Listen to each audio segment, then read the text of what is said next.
some of the cutest birds in North America are chickadees. But for those of us out west, there's one ID conundrum that's a little bit difficult to figure out. Is this a black-capped chickadee I'm looking at, or is this a mountain chickadee? Let's dive in. All right, so on the left we have the black-capped chickadee, and on the right we have the mountain chickadee. As you can see, identification for this bird is not too difficult if you get a really good look at the species. But because these birds are so small, it's actually really hard to differentiate the two.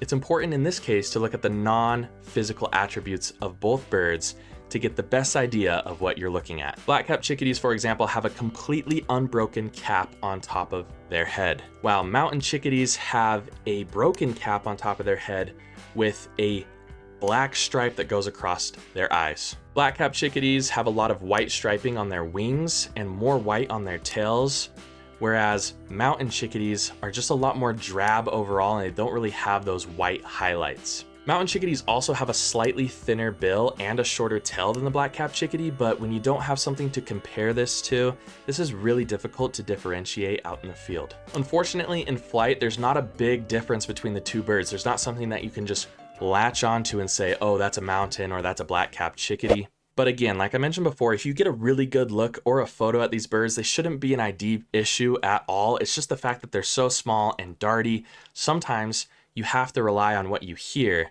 just as much as what you see. For example, here is the call of the black-capped chickadee.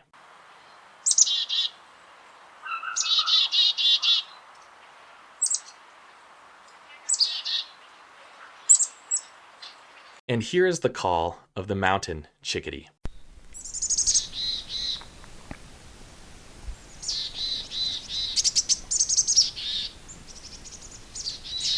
In both calls, both birds go chickadee, dee, dee, but the mountain chickadees add some zip to the call. It's more like a chickadee, zee, zee. As you can tell, they're pretty similar overall, so that's going to be difficult to distinguish without a little bit of practice. But remember, mountain chickadees are slightly harsher on the z notes. They hit those harder with a little bit of a zip to it. They also kind of descend when they're calling zee, zee, zee, you know, and they're a bit slower overall than the black-capped chickadee. For their calls, black-capped chickadees tend to have a two-note song,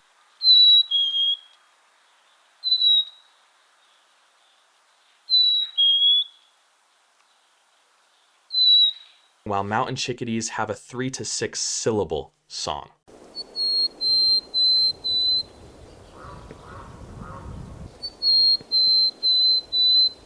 But this is also contingent on different regions, so don't rely on that syllable thing alone.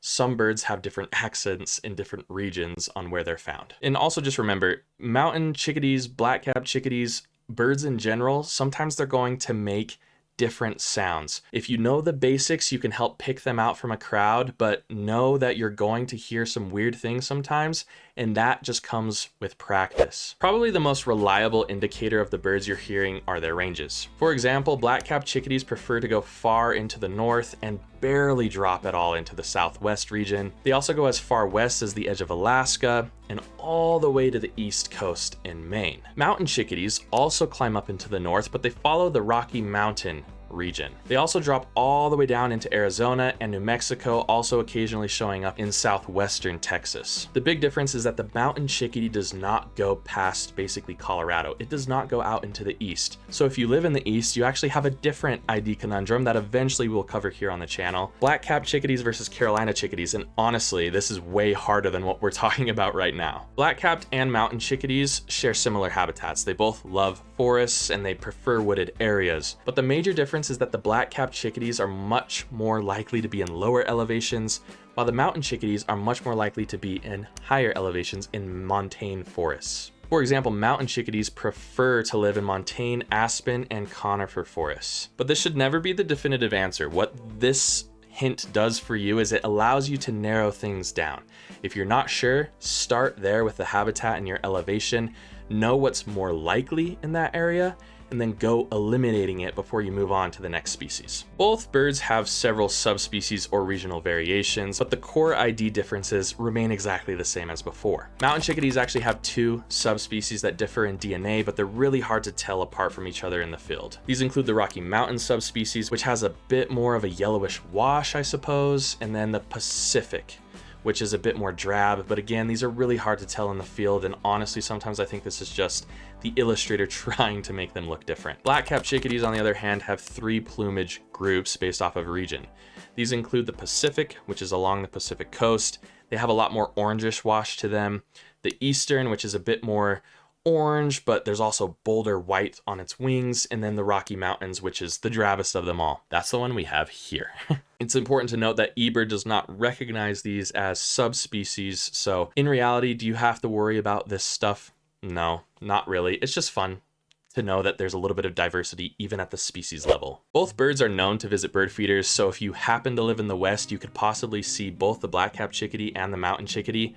If you live at lower elevations, obviously you're most likely to see the black-capped chickadee. My parents don't live in the foothills along the mountain, and the feeder at their house has gotten at least one or two mountain chickadees showing up in the winter specifically, so you can definitely get both. If you'd like to attract these birds to your feeders, you can utilize black oil sunflower seeds, which honestly, if you haven't seen my birdseed guide, go check it out. I'm sorry for production back then, I didn't really know what I was doing, but the video information inside is super valuable, and black oil sunflower seed is almost always the answer if you're just starting out feeding birds. They'll also eat suet, and so if you have a suet feeder for woodpeckers, chickadees will also come visit that as well. Both species are cavity nesters, and mountain chickadees will actually cache conifer seeds during the fall, and chickadees in general just cache a lot of these seeds. They actually have territorial disputes over caching food, and they also live in hierarchical, geez, that word is so hard for me to say for some reason, societies. For example, some years where there's a low seed supply, the young will actually get pushed out of these areas. Chickadees will literally say, "You are a low-ranking chickadee, get out of our region, this is our seed, you go find your own." It's very, very fascinating, and honestly could probably take up a whole video in itself. I think it's time for a quiz, so I'll turn it over to our friend, the bright-eyed woodpecker, to get that going.